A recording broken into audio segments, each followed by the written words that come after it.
Le sens commun s'est construit en politique dans la foulée de la Manif pour tous, donc clairement sur la question du mariage et plus globalement sur ce qu'on peut appeler les questions d'éthique familiale, d'éthique morale, etc. Bon. Et on voit bien que Sens commun incarne au sein de la droite, au sein des Républicains, une sensibilité qui à la fois est forte et qui en même temps n'est pas représentée ou n'est pas portée en tant que telle par les candidats aujourd'hui déclarés à la primaire, en tout cas par ce qu'on peut appeler les grands candidats, ceux qui ont une chance d'être désignés à l'issue du processus. Pour autant, lorsqu'on regarde maintenant très concrètement les propositions qu'ils formulent les uns et les autres, il n'y a finalement pas de grande différence. Bon, à savoir que tous sont sur le maintien de la loi Taubira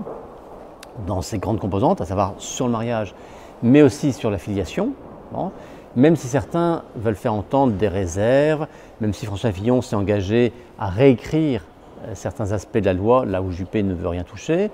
et Nicolas Sarkozy, qui a eu un discours un peu brouillé sur la question, ce qui fait qu'on ne sait plus aujourd'hui ce qu'il dit, mais la dernière de ses positions, qui est celle qui est exprimée dans son livre, c'est on ne revient pas du tout sur la loi Taubira telle qu'elle a été votée, donc y compris dans son aspect filiation. Aujourd'hui, dans le prolongement de tous ces débats, on voit qu'il y a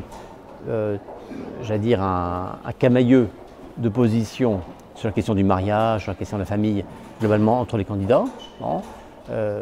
que dans le ton,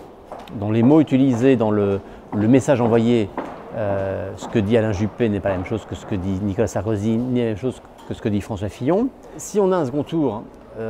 entre un candidat des Républicains et une candidate du Front National, bon, pour le coup à l'Assemblée, la majorité elle sera autour du président républicain. Bon. Et c'est cette majorité-là qui mettra en œuvre un programme législatif et qui fera voter des lois. Donc si Sens commun se mettait d'emblée dans l'opposition, en disant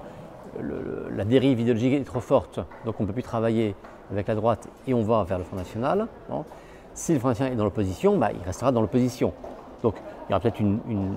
puissance tribunicienne qui peut être forte, mais qui sera sans impact sur l'action concrète de la majorité législative. Si en revanche Sens commun se constitue en groupe de pression, bon, il peut peser pour Sens commun et pour tous ceux qui globalement se reconnaissent dans ce combat-là, c'est comment se faire entendre, comment faire pression pour que cette question du mariage, de la famille, de la filiation ne soit pas totalement évacuée du débat de la primaire. Bon. Et là, malgré tout, même si c'est médiatiquement moins présent, ce mouvement exprimé à l'occasion de la Manif pour tous, il reste inédit dans l'histoire récente de la politique. On n'a pas vu depuis plus de 30 ans un débat sociétal mobiliser autant de personnes dans la rue, autant de personnes dans le travail de fond sur la loi, sur les textes, bon, et surtout, j'allais dire, qui maintient une audience forte dans le pays. Alors, la question de la recomposition, elle se posera ensuite, après la primaire, pour l'après-présidentielle. Bon. C'est évident que si on a un second tour entre Marine Le Pen et le candidat issu de la primaire des Républicains, bah, voilà, ça va changer radicalement la donne, parce que si on part du principe que la vie politique est aujourd'hui tripolaire, Front National, droite, gauche, le second tour de la présidentielle, il est mécaniquement, j'allais dire institutionnellement, bipolaire. Et que ce soit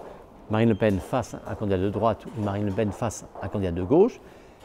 le camp qui aura été disqualifié devra à son tour se positionner. Et le candidat qui sera présent au second tour devra lui aussi dire comment il compte organiser sa majorité. Seul Juppé, pour l'instant, dit explicitement qu'il voudra reconfigurer une majorité qui tiendra compte de tous les électeurs qui l'auront élu au second tour, qu'ils viennent de droite ou de gauche.